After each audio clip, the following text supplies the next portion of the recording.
Mhuri yeZimbabwe kusangana zvakare kwatiri kuita pano paZim News Live YTS pano patinokupai nhau dzemandoro kwati nhau dzinodakadza nhau dzezvese zviri kuitika munyika yedu munyika yeZimbabwe. Sana iri first time yakuona mavidheos edu ndoka mukana iwo atinokupai chiti chibva wasubscribe kulaika wotina on the bell icon kuti urambe uchiona maupdates atinokupai pano paZim News Live YTS nokuti kuita zvese zvimahara.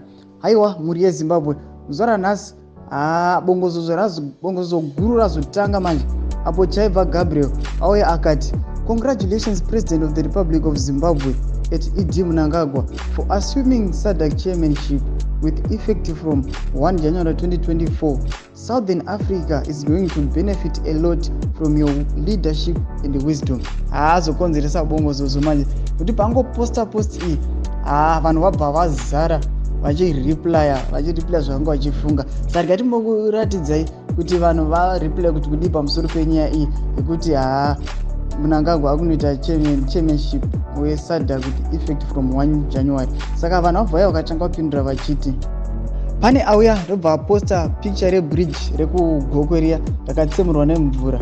Picture rebridge rakavakwa nguva ya roads risina kana kumboitwa kana any renovation. Nobva vanhu vati some of the excellent work of so-called new dispensation bridge inobva aposta bridge rakatsemuka. Ngatimuzwa kuti mumwe wakati kudii pamusoro pepost iyi.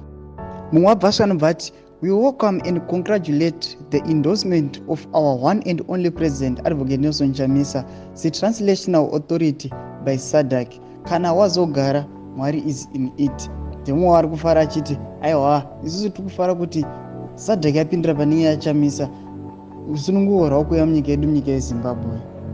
Saka ndimwe wauya futi akayakati hanzi, we wait to see if that's gonna happen. I would like to believe that this won't happen unless if SADC would like to spoil their image. ED has not been cleared yet regards the report on elections results that made him president. Aiwa mhuri yeZimbabwe vanhu vanoratidza kuti havasi kutomboda kutomboti Mnangagwa atombonoita chairman wekuSADC. Saka pakaipa mhuri yeZimbabwe chimbotipaiwo mafungiro amwe pamusoro penyaya iyi muchikomenda mucomment section medu. Musakangana kulike kusubscribe pamwechete kutina on the bell icon kuti murambe kuona maupdates atinokupai pano paZim News Live YTS. Tatenda mhuri yeZimbabwe tsana vhidhiyo redu rinotevera.